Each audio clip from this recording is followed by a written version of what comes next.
So, hi everyone. I want to first start out by acknowledging the privilege that I have uh, that allows me to engage in nature without any fear of racially based violence. Often I botanize along abandoned rail lines that are situated along the back of strangers' properties, which can be perceived as suspicious behavior. So, had I not been born white, this could potentially be an unsafe activity and it could bar me from participating in field botany the way that I currently do. So, I encourage everyone to get out and enjoy the world of field botany, but I acknowledge that people who are Black and other people of color may not have equal access to opportunities and they have greater concerns for their safety. So we are all in this together to dismantle the systems of oppression that create this unequal access to natural areas. Additionally, I hope that everyone is healthy during this pandemic.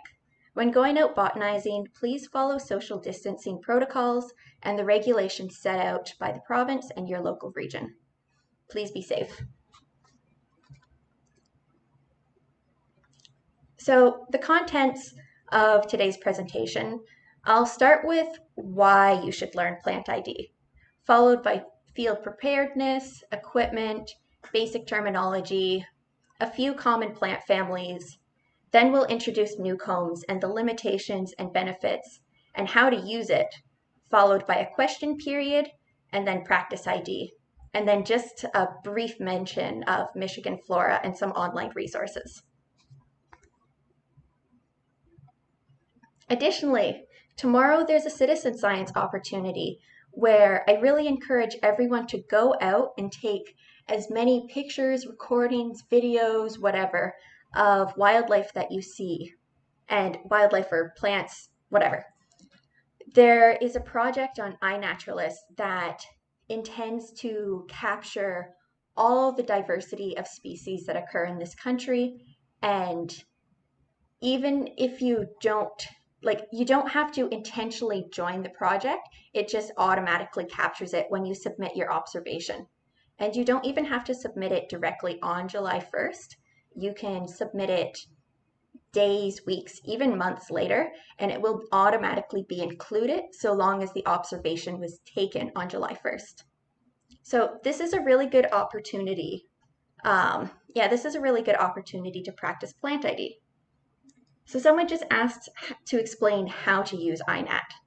Well, it depends on if you're using the app or the web page. I personally find that the app has a lot of glitches and I don't really like using the app, but on the web page, you can log in and go to an upload screen, and then you input all of your photos, your observations, where each species is a separate observation.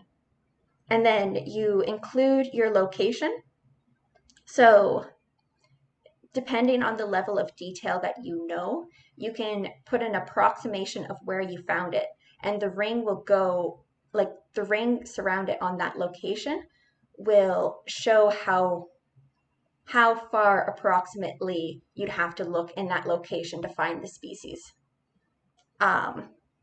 After that, it should automatically capture the observation date and the upload date. And if it's a species at risk, it usually is automatically obscured, so you don't have to worry.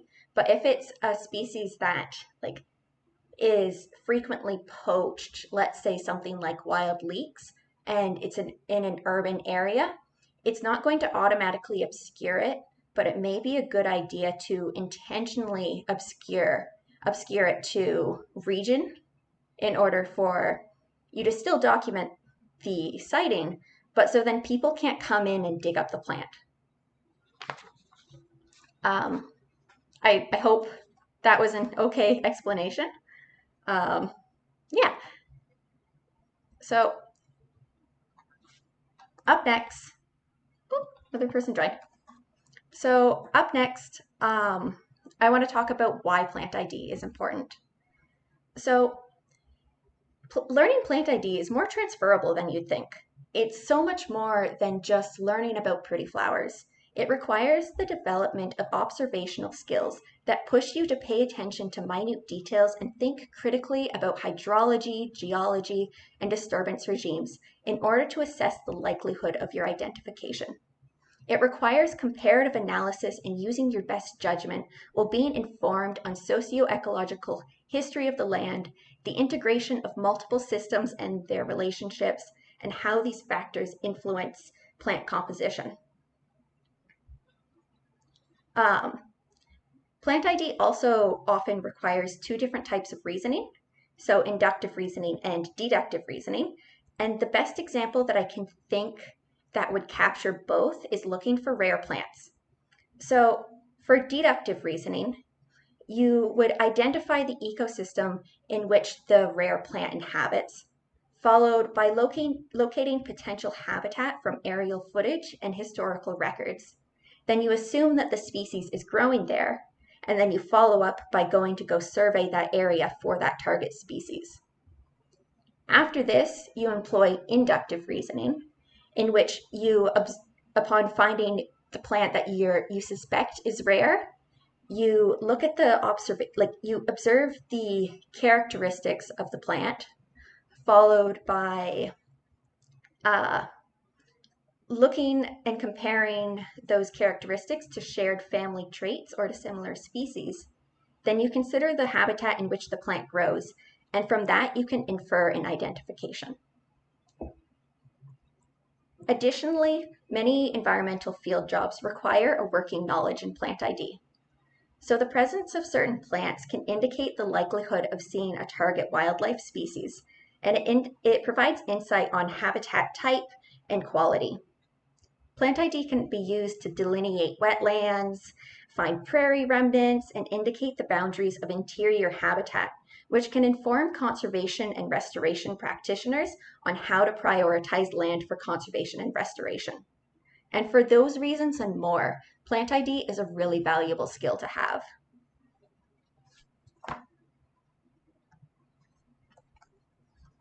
So up next is field preparedness. This is really critical for field botany and just like any sort of outdoor activity that you're participating in, especially in a location that's more isolated. So it's important to wear safe field apparel and dress according to the habitats that you explore when going out. So for tick safety, for example, you want to wear long pants that are light in color. Tuck your pants inside of your socks. Ideally wear a light long-sleeved shirt. I usually wear like button-downs, like button-down dress shirts, and also wear a sun hat just to protect yourself from the sun. Additionally, wear closed-toed shoes, ideally something like a hiking shoe or a hiking boot. Oh, someone was like, all I can see is everyone moving around. Do we need to have the camera on? Are you asking if I can shut off my camera?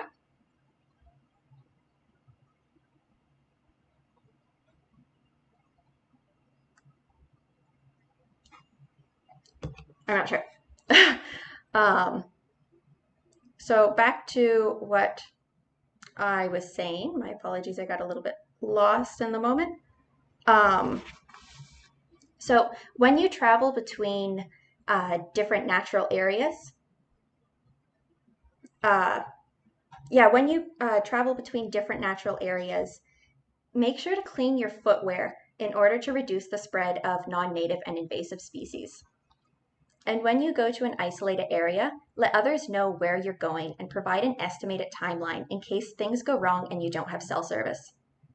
And as usually stated by the safety TAs of ENVS 200 and other field courses, like be aware of thunderstorms, dress according to the conditions, bring rain gear if needed, and make sure to practice the 30-30 rule when it comes to thunderstorms, which is described on the right-hand side of the screen.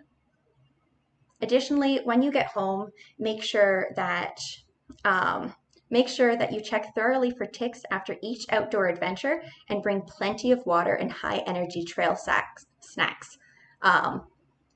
something like a trail mix that has something like a trail mix that is a little bit salty in order to keep your electrolytes up. So additional supplies to bring to the field include a compass, a basic first aid kit that includes a fire starter, and a folding pocket knife. Pocket knives are extremely useful tools for so many reasons. In the context of plant ID, I use my knife to cut plants when checking for hollow or solid stems, to see the color of a shrub or tree branch's pith, to make a surface cut for a sniff check, and to take samples of unfamiliar plants to bring them home for more careful examination. Ideally, the knives should be folding knives that lock in an open position, and it should also be a knife that doesn't just randomly swivel open in your pocket just for safety. And beyond that, the most basic equipment you need for plant ID is a field guide and a hand lens that is otherwise known as a hand loupe. A hand lens can be replaced by a magnifying glass so long as the magnification is a minimum of 10 times. I personally have 2 hand lenses. One is a 10 times magnification and the other is a 16 times. When it comes to grasses, sedges, and rushes, which I won't be covering in this webinar, those magnifications are generally not enough. Frequently, you will need to use something like a dissection microscope, which for Waterloo students, dissection microscopes are available at the ecology lab during normal operations, in addition to field guides relating to sedges, rushes, and grasses. But I know right now is a weird time and the ecology lab's not open, but maybe next spring. Another helpful item to add to your list is some form of measuring tool or a standard sized object. So I personally have a little plastic card that's the size of a credit card displayed on the screen, and it measures up to 8 centimeters, including all the millimeters in between. And it also has a reference circle up to 5 millimeters to help understand, help figure out the diameter of the plant that you're looking at. Some field guides will have measuring tools along the inside of the page, but those are subject to deterioration from wear and tear and from inclement weather. And so for that reason, I really recommend some other form of measurement tool.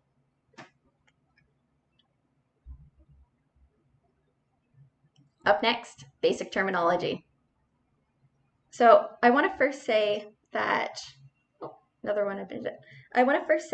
Newcombs has a few pages dedicated to describing and explaining basic terms, and it has pages on floral structure, and it has a glossary, which can be found right before the locator key.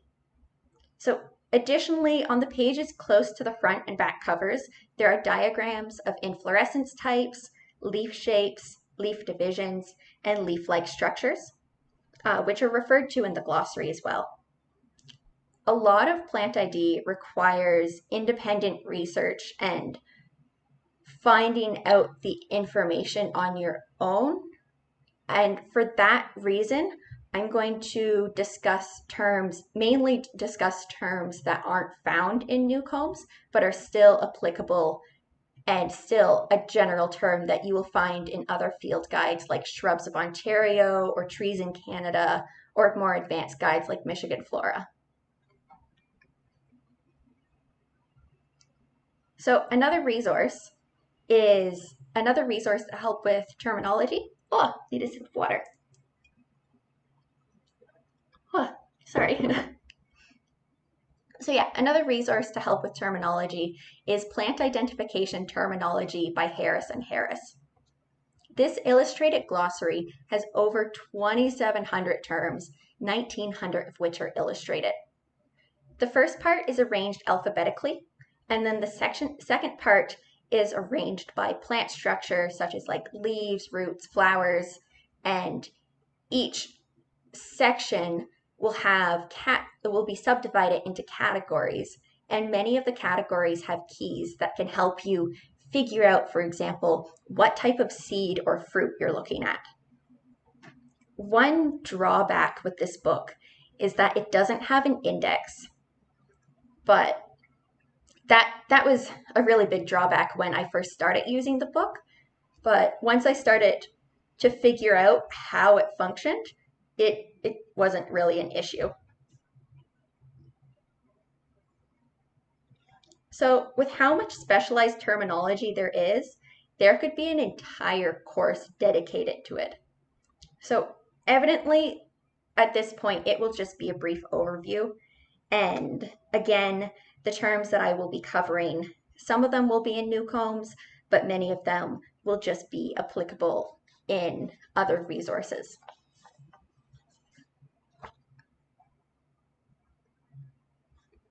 So first, let's start with the word sessile. Sessile refers to when a flower or a leaf is attached directly to the stem of a plant without a stalk. So the alternative to that would evidently be something with a stalk. And there are three main terms for different types of stalks that are frequently confused with one another: petiole, peduncle, and pedicel, the three P's. The easiest to remember is petiole. It's the only one of the three words that has the letter T in it, and it refers to the stalk of a leaf, as seen in this photo on the right. So up next is peduncle and pedicel, and these ones can be particularly confusing, especially considering their definitions have overlap. So in the book I mentioned before, Plant Identification Terminology and Michigan Flora, peduncle is defined as the stalk of an entire inflorescence, or the stalk of a single flower when there is only one. Pedicel is a bit trickier because it can have different definitions according to the source that you're looking at. So in plant identification terminology, pedicel is defined as the stalk of a single flower in an inflorescence or of a grass spikelet. But in Michigan Flora, pedicel refers to the stalk of an individual flower, of a grass spikelet, or of a flower head. So you can see that there's some overlap, but there's also some key differences between the two, where plant identification, it seems that it is required that pedicel be part of be a secondary structure as part of a peduncle, whereas Michigan Flora, it can be just a solitary flower, like can be seen in the jewelweed, the impatiens on the right. So these definitions can make it pretty difficult to know when you're looking at a pedicel and when you're looking at a peduncle. So when you look at different taxonomic keys, you have to use your best judgment when keying out a specimen and consider both definitions as a possibility. So in some online botany forums and Facebook groups that I'm in, the most common definition that I see for pedicel is that it refers to the stalk of an individual flower that is either solitary or part of an inflorescence, whereas peduncle most often refers to the stalk of an entire inflorescence. As you can see with my diagram, diagrams, photos, whatever, these are the definitions that I use most. So for those who don't know what an inflorescence is, it's a group or a cluster of flowers. They can either be arranged on a single stem or they can be part of a complicated branching structure. There are so many different types of inflorescences, and Newcomb's has diagrams of those that are commonly found in wildflowers. But the most important takeaway is that an inflorescence is not a solitary flower. This last part can be a bit confusing with flower heads, which appear as a single flower, but are actually many flowers in a tight grouping, which makes them an inflorescence. So this is something that is commonly seen in the mint family, Lamiaceae, and the sunflower, Asteraceae, which can be seen with the bottom right photo, the compass plant.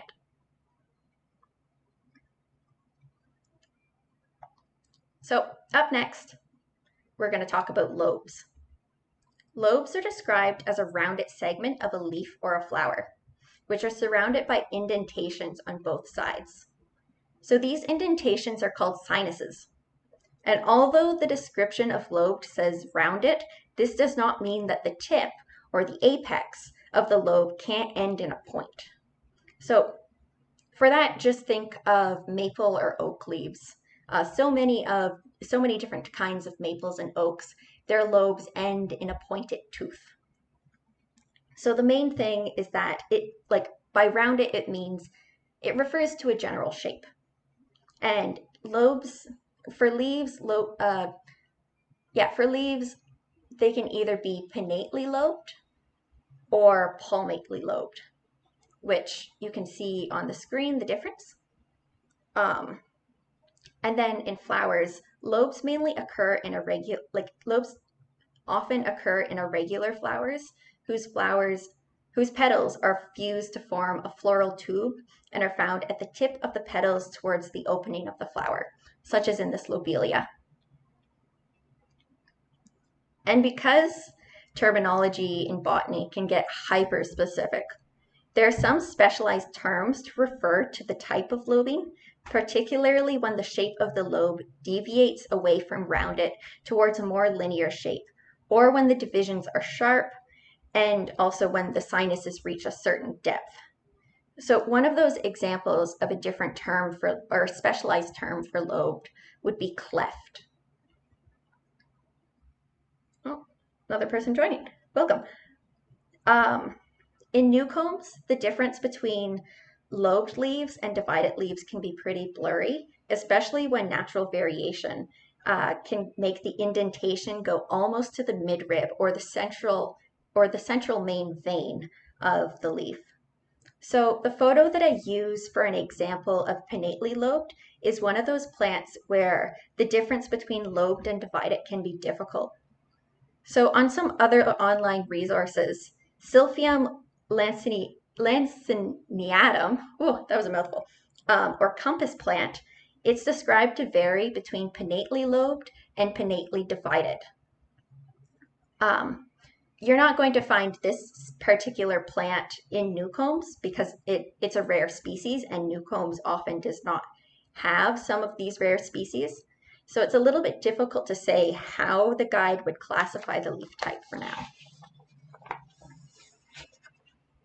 Additionally, if you struggle to find your plant that you're looking for in newcombs, try keying out plants with deep lobes using both toothed and lobed and divided leaf types. Circling back to flowers, especially the lobes in flowers, there are some plants whose lobes are so prominent that they would appear to be a regular flower, but are actually classified as an irregular flower in newcombs. So an easy way to determine whether your flower is regular or irregular is to look at the type of symmetry it has. So regular flowers are actinomorphic, meaning that they have radial symmetry and can be divided on any axis and have two identical halves, as can be seen in the photo on the right. Whereas irregular flowers that have only one plane of symmetry and are bilaterally symmetric, and they are known as zygomorphic flowers. So an example of a zygomorphic flower would be members of the mint family, Lamiaceae, or the orchid family, Orchidaceae.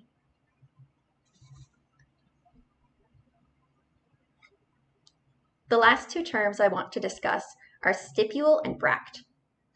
Both are modified leaf-like growths, but they differ in where they grow on a plant.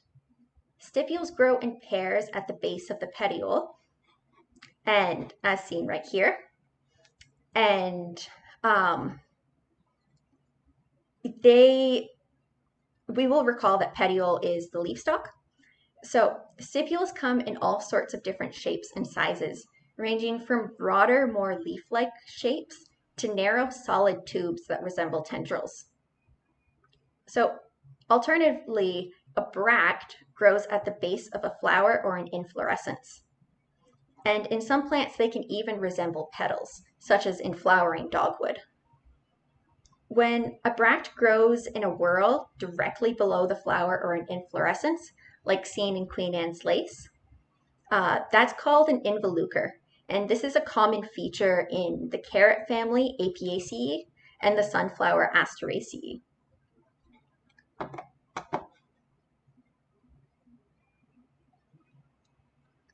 Up next is plant families. Just a brief introduction to 4 common families in the province: Apiaceae, the carrot family; Asteraceae, the sunflower family; Brassicaceae, mustard; and Lamiaceae, mint. So learning plant families is super helpful for botany. By being able to recognize shared characteristics in families, it can help you form an educated guess when it comes to identification, even in other countries. So, in taxonomic guides arranged by family, like Michigan Flora, this quick recognition can streamline the process of identifying your plant by bypassing the general keys. And with family characteristics, as with anything in nature, there are always exceptions to some of the common traits, which will require some additional research. A good resource to learn families beyond these 4 would be the book Botany in a Day by Thomas J. Elpel. So this is a book that's used in the course ENVS 300, Flowering Vascular Plants of Ontario. Yeah, Vascular Plants of Ontario. And it's a really helpful, user-friendly book that introduces you to a wide variety of plant families. So now let's get to the families. So Apiaceae, the carrot family. We'll start first with the leaves, which are generally compound, arranged in an alternating spiral. So these leaves can be pinnate, which is when, like pinnately compound, which is when the leaves are divided into opposite leaflets along an elongated axis. Other plants can have ternate leaves, like seen here, and that would be when leaves are divided into 3. And then you can also frequently have decompound leaves, which means that the leaves are compounded more than once.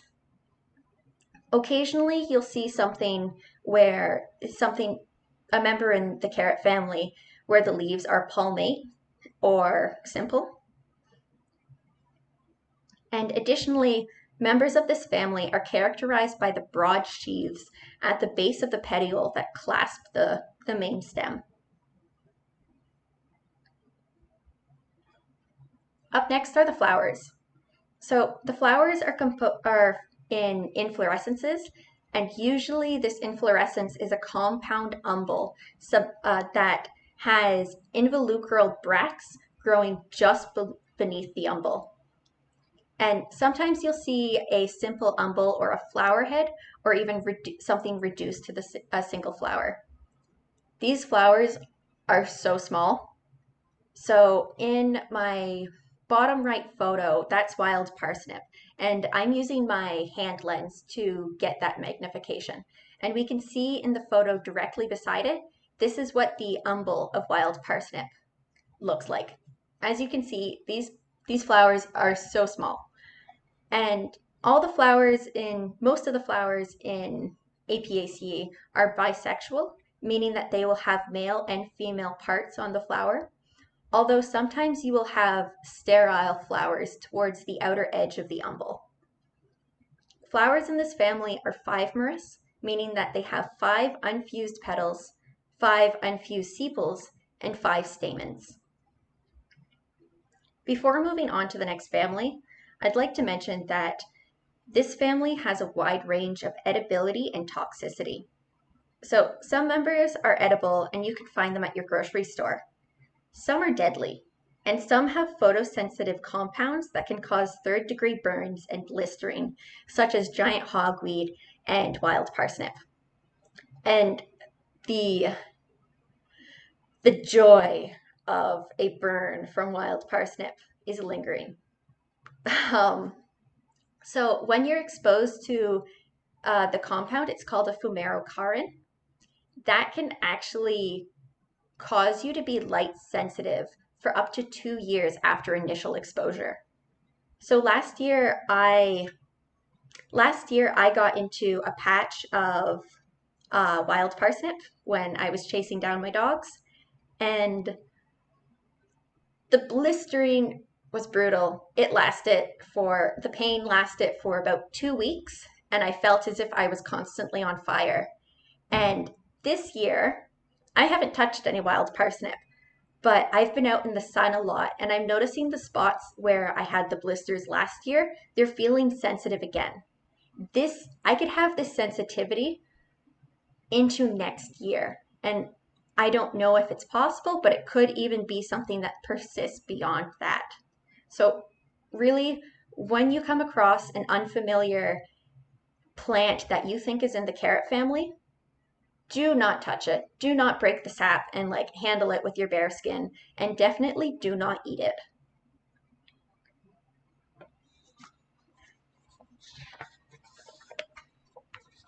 So up next, Asteraceae, the sunflower family. This is a large and difficult family. I struggle with identifying so many of the members, and I have so much to learn.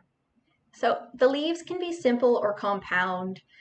They can be arranged in an alternating spiral, or they can be opposite, and they can also rarely be whorled.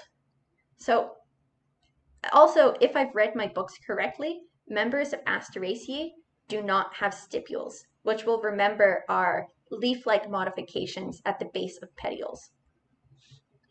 So the tightly clustered flower heads are a type of inflorescence known as a capitulum, or singular or plural capitula. I have it reversed on my screen. So each capitulum has a receptacle that bears one-to-many flowers and has bracts growing directly below in series. And these bracts form the involucre, and they are called they have a special term known as a filary, and this is a term that's specific to the sunflower family. So capitula can be composed entirely of ray florets or entirely of disc florets, or both ray and disc florets. So I guess I should explain what a disc floret and a ray floret. Those are the two different flower types that occur in this family. And disc florets can be bisexual, pistillate, meaning female, staminate, meaning male, or they can be sterile. And then ray florets can either be pistillate or sterile in peripheral rays, meaning like the rays that surround a bunch of disc florets, like you would see in a sunflower or a daisy. And ray florets in some flower heads, like ligulate flower heads, which are formed, like the individual florets are formed entirely of tube-shaped ray florets. In those, you will see bisexual flowers. So I imagine this would probably include something like dandelions. Additionally, the sepals in Asteraceae, they're reduced and modified into a structure known as a pappus. So the pappus can be formed by an awn, a scale, or a barbed or feathery plumose bristle. And so a good example of what a pappus looks like would be when looking at a dandelion that's gone to seed. So you know that portion that like helps the dandelion seed float away? That's the pappus.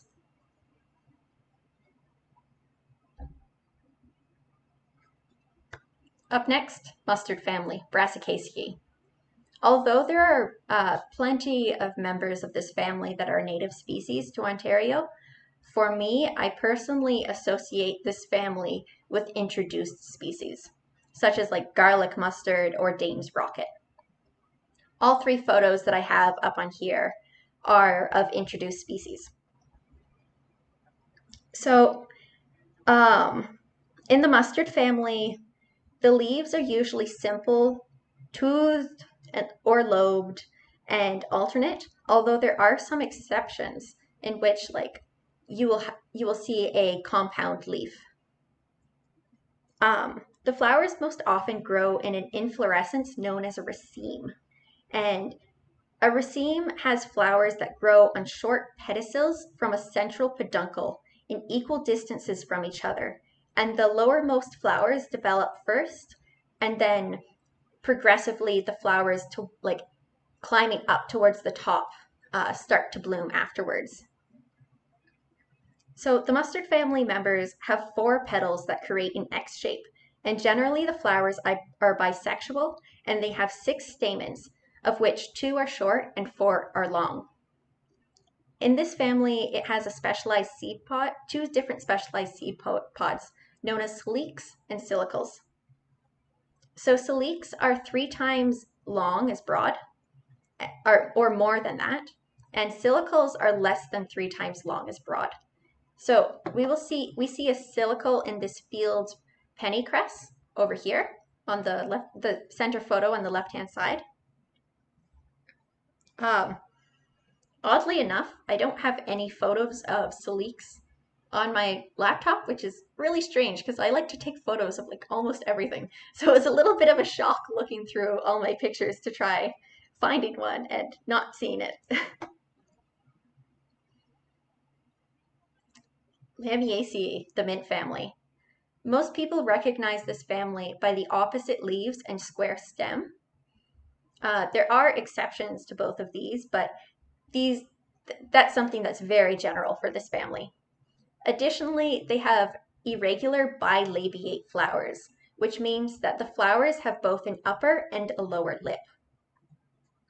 So the inflorescence is variable for, like the inflorescence types are variable for this family.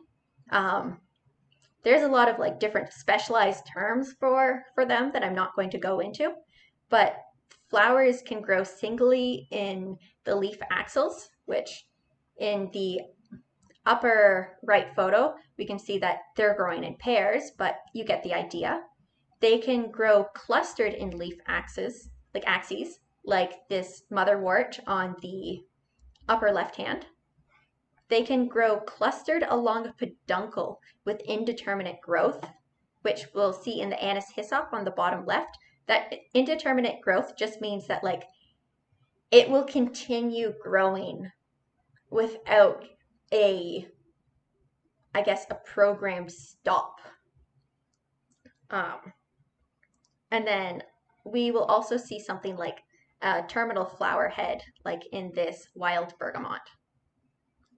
Many of the family members have aromatic oils in them, which like we're familiar with when we think of basil or rosemary or peppermint.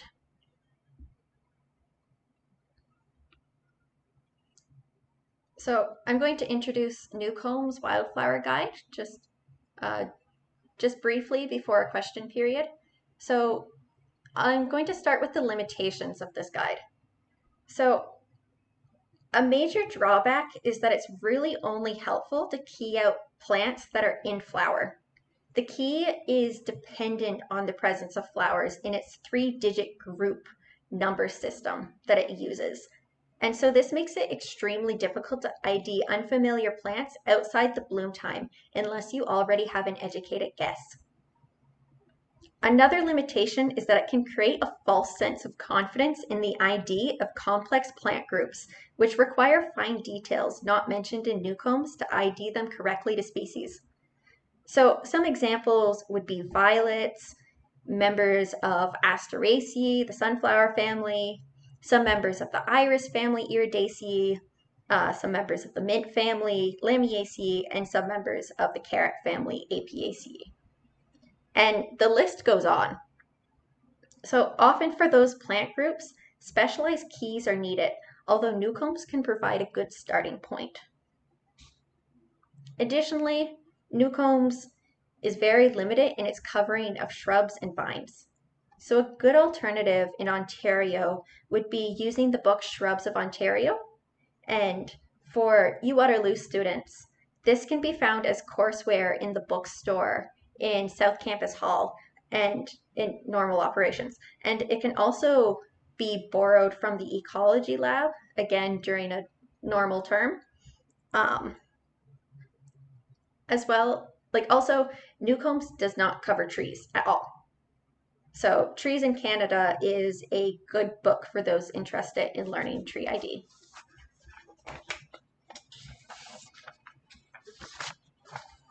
flipping my pages. So because Newcomb's was last updated in 1977, many of the scientific binomials, the scientific names, are no longer accurate.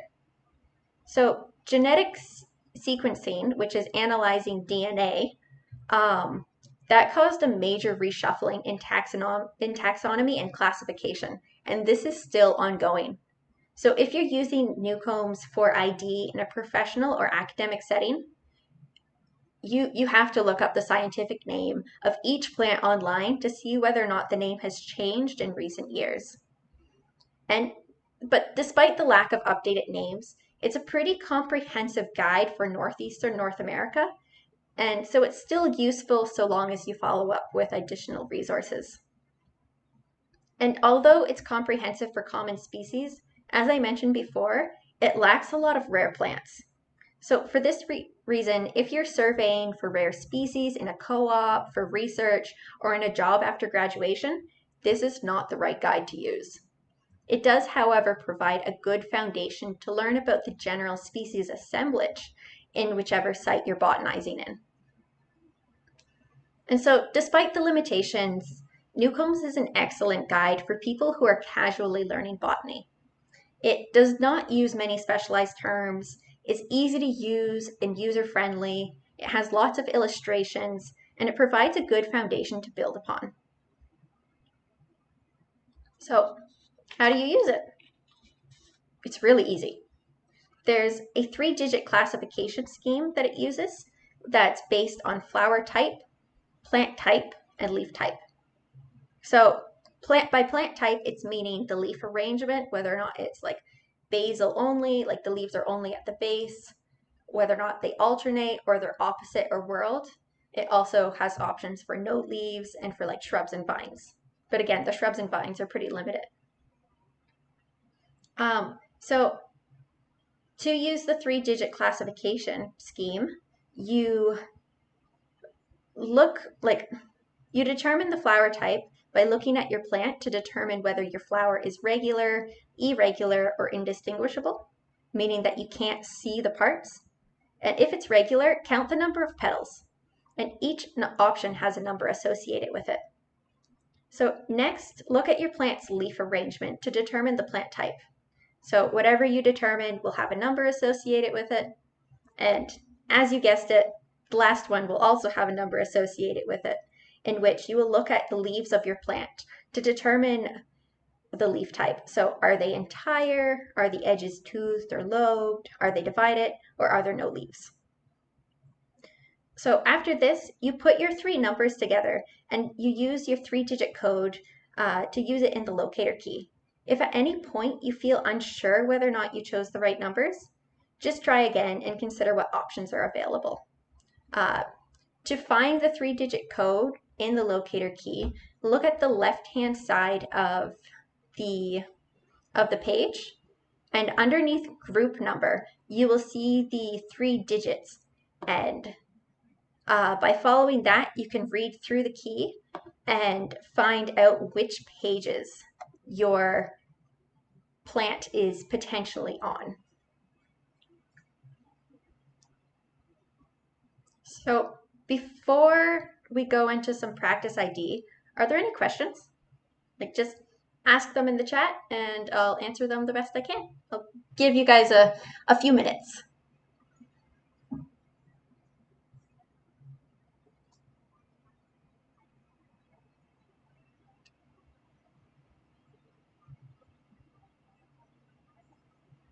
Okay, Alex asked, what's the name of the little green wasp in the flower? Well, the Latin name's there, the Agopostema species. Okay, it can be Mike if you'd like. It's just a metallic sweat bee, like metallic green sweat bee. Common native species found in Ontario.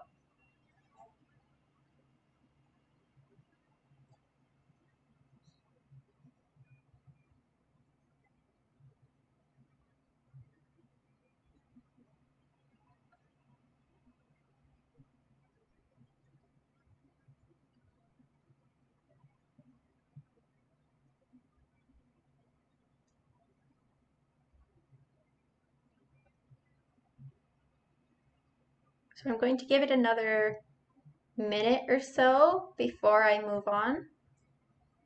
Oh. So Jessica Ferguson asks, is the Field Guide to Michigan Flora comprehensive, or is it advisable to purchase the 2-volume series instead? I frequently use the online website, which is updated regularly. Even though I bought just like the Field Guide to Michigan Flora, I find that I don't really use it. I'm mainly going online. Catherine Bard asks, do you have a favorite resource for identifying plants in vegetative form? So I kind of use a mix of resources. I really draw on the family information that I've learned and look at the characteristics and then just start like comparing to a lot of things. I compare on websites such as Minnesota Wildflowers, Illinois Wildflowers, uh, Native Plant Trust Go Botany, and then also use Michigan Flora. And then I look through the keys and I look at the features and then I compare to a bunch of photos online. I don't really have like one go-to guide. So Jane asked, is it a good idea to know the scientific name and work backwards on the key to practice? Yes. Oh my goodness, yes. When I was going through some of the practice plants that are upcoming, yeah, when I was going through that, I found it very helpful to work backwards, and it was just a little bit of a fun thing to do, but it's really helpful to get a sense of how the key works to practice on species you already know, because in that way you already know your answer, and so you know where you went wrong if you don't end up getting to that answer. Thank you, Catherine, for providing the family key on Michigan Flora Online.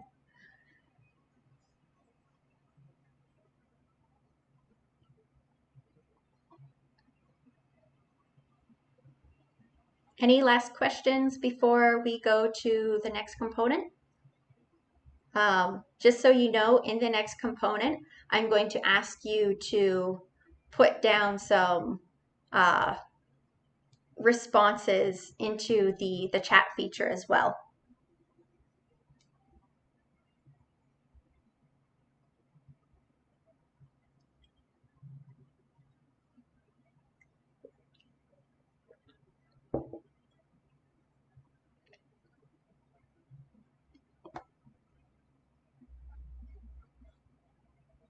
Okay. I'm going to move on, and if I see any questions, I'll get to them at the end. So, practice ID time. So first, let's kind of look at the features of this plant. So we for this got lost in my brain.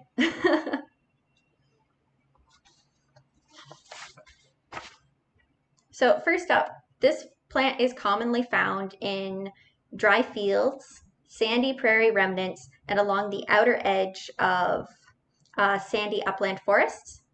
So this plant bleeds a milky latex when broken, and the flowers are under a ½ inch long. By the way, Newcombs uses the imperial system, which is why I'm using inches instead of like centimeters or millimeters. So additionally, in all the plants that I'm showing, all of them would be currently in bloom in Southern Ontario.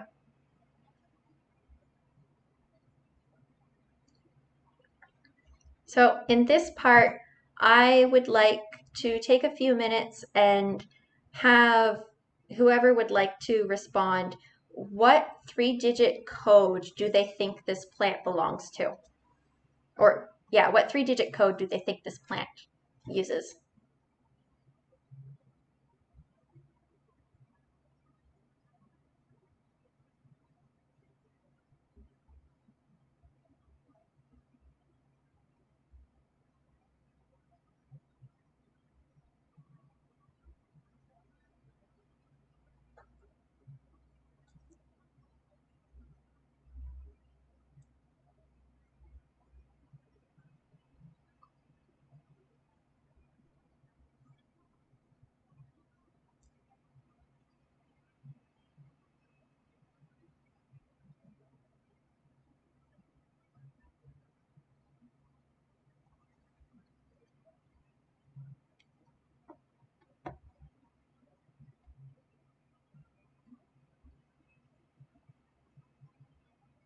So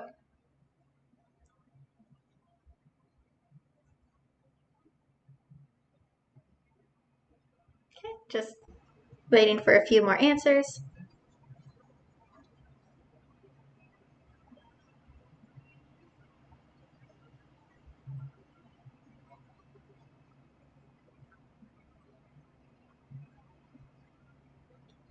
Okay, so everyone's saying 542 is correct. So we can see when we go down onto this page under the group number 542. So we saw that the leaves are entire. Everyone got that. So the petals or petal-like parts grow together to form a tube, bell, or cup. Yep, check.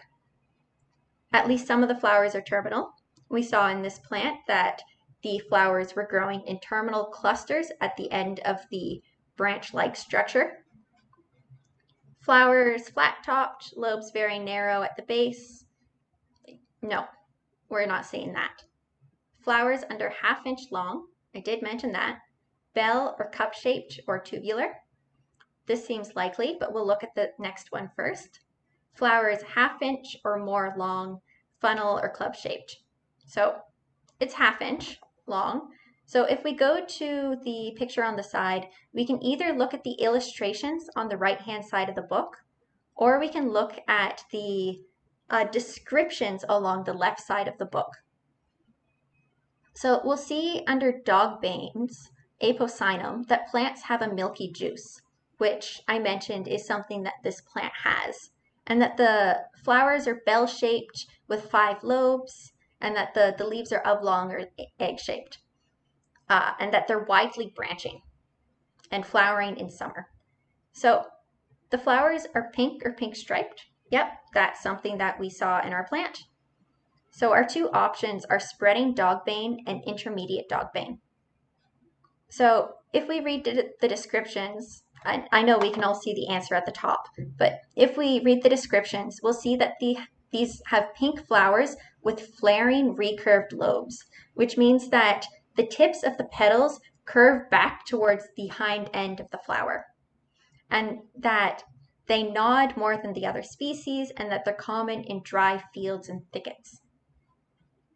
Our alternative choice would be intermediate dogbane, which is described as having pale pink flowers, or at least within, and that the lobes spread but aren't recurved. So if we go back to the previous flower, we'll see that these are curving backwards. So this brings us to spreading dogbane, as you can see at the top of the screen.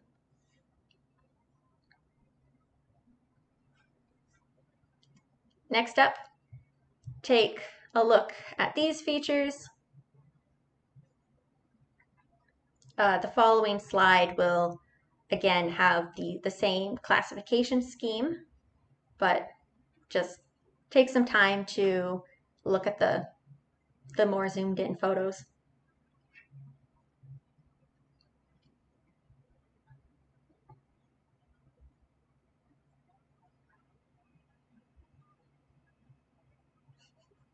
Yes, Alex, it is a bee butt.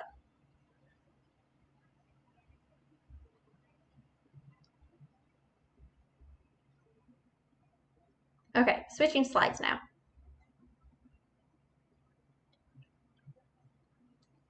So again, I'm going to ask that you respond which 3-digit number or code do you think this plant has?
I'll give it a few minutes for people to keep responding.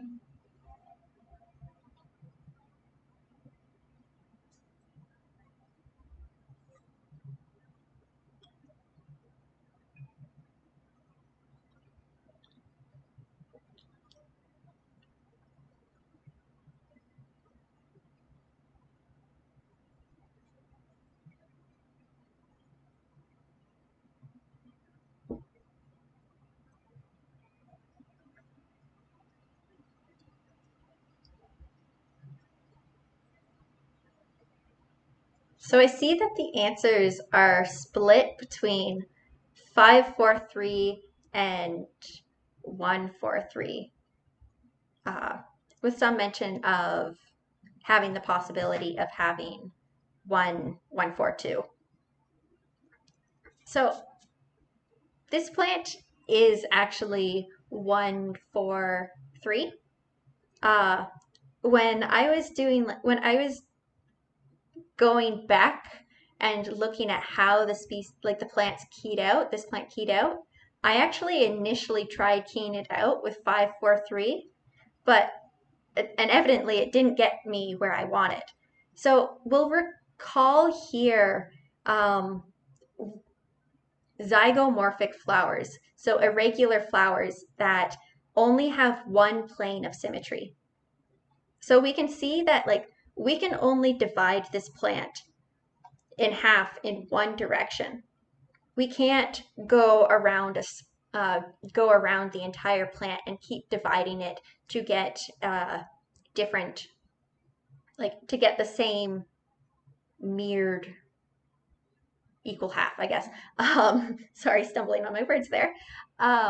So this plant is bilabiate, meaning that it has an upper and a lower lobed lip.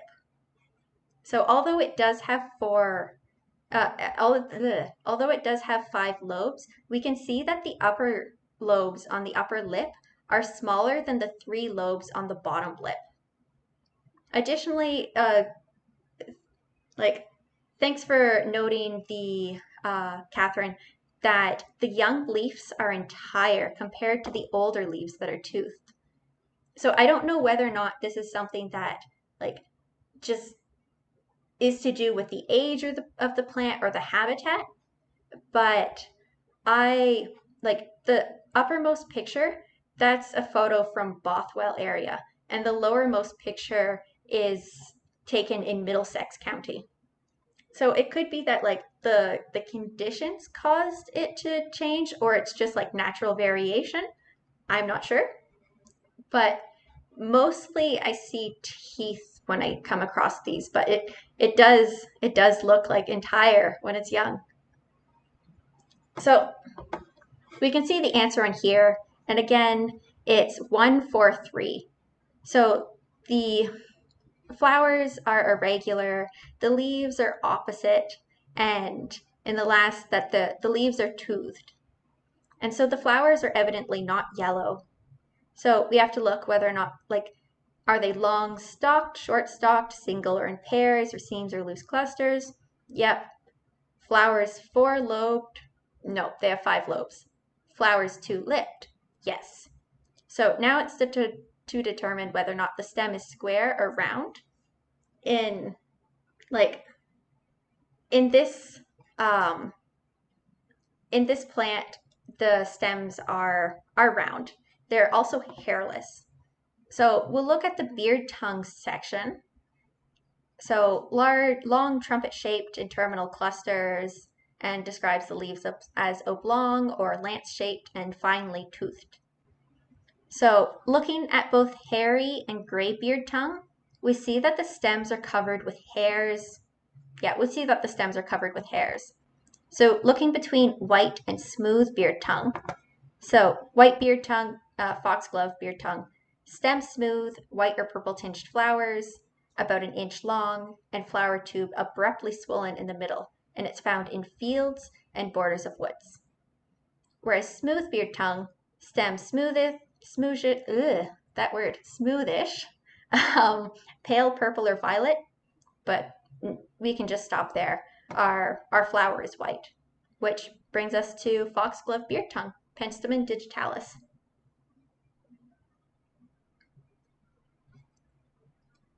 Next up is this one.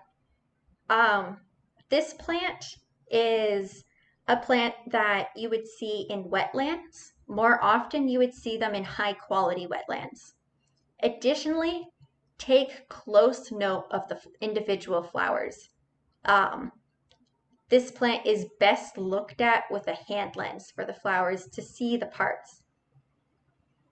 So I'll leave it on this page for a little bit, just so then you can get a close look.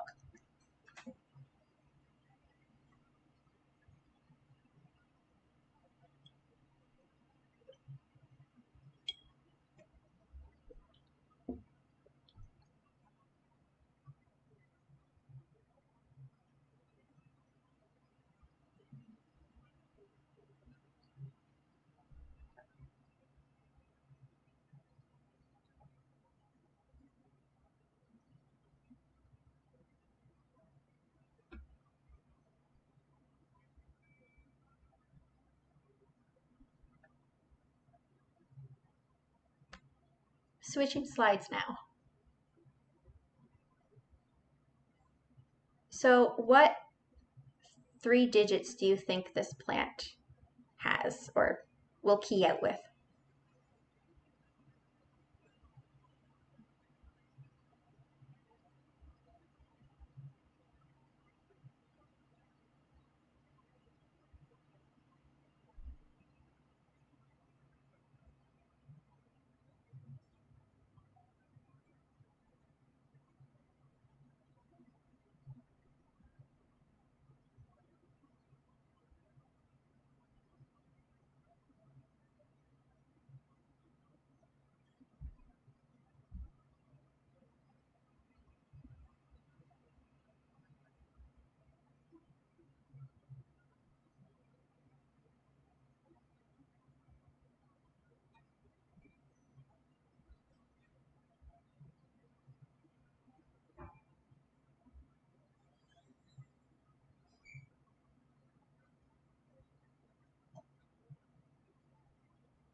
Sadly, I don't have a picture of it under the hand lens. This is found, by the way, for you Waterloo people, this is found at Spongy Lake.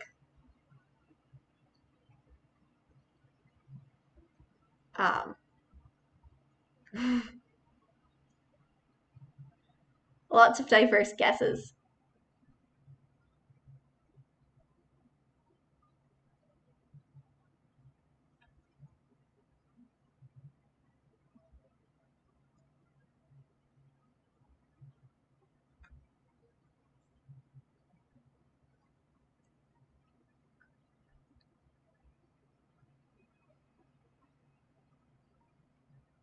So I didn't provide the nicest photo to see the features of this plant. I'll let you know now the digit code. Alex and Drew got it right. This keys out with 542. It can also key out to 642, but it's found in Newcombs under the page for 542. So when we look through the key, so it says petals separate, sepals united in a tube. We can't really see that on this plant, but it's not the case. The sepals are not united into a tube, and they don't have a cup or bladder from which the petals emerge. So that brings us down to here, where both sepals and petals, if present, separate or appearing so. So with this, we see that our first option is a plant with milky juice, which is the milkweeds. This is not a milkweed. So with this, we'll see that the juice is not milky and the flowers were yellow. So this will bring us to page 266. And often before looking at the descriptions, I'll look at the illustrations on the right side, and we can see on the bottom right corner, there's a plant that looks similar to ours. So it's labeled as tufted loosestrife. So we can assume, because that's the only similar looking plant on here, we can go down to the loosestrife section. So it's either in racemes or spikes, or all of the flowers grow singly on long stalks. So petals longer than wide. We did see that the petals were very long in the previous photo, which I'll quickly flip back to. So we can see that the petals are very long.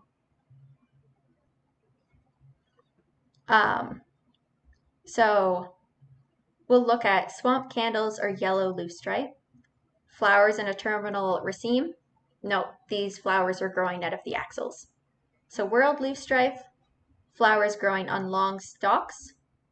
So if we look to the side, we'll look at whorled loosestrife. Those look like individual flowers growing in a whorl on long stalks, which is not the case considering we have a clustered flower head. So tufted loosestrife, so flowers in short spike-like racemes in the axils of the middle of the leaves. So petals 5 or 6, leaves lance-shaped in pairs, and it's in cold swamps. So that's our plant, tufted loosestrife, Lysmachia thyrsifolia. Last plant. Yeah, so this is the final plant. Take, I guess, a good look. This is a common plant that you can find in lawns and old fields and waste places. Out of the 4 plants I've shown, this is the only species that is introduced.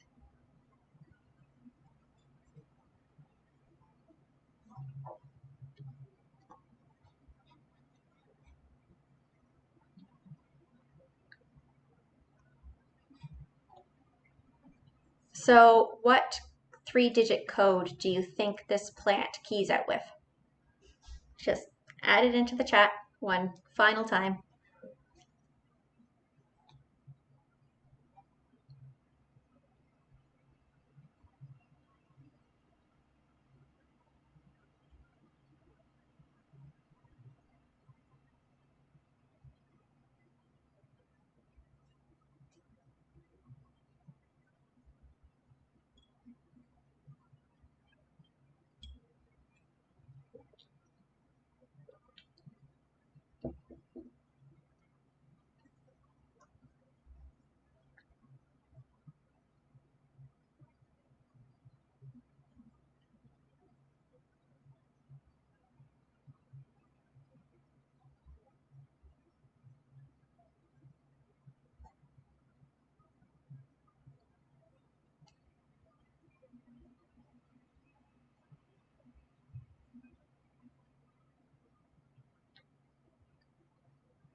So I'm seeing a mix of 122 and 822 at this point.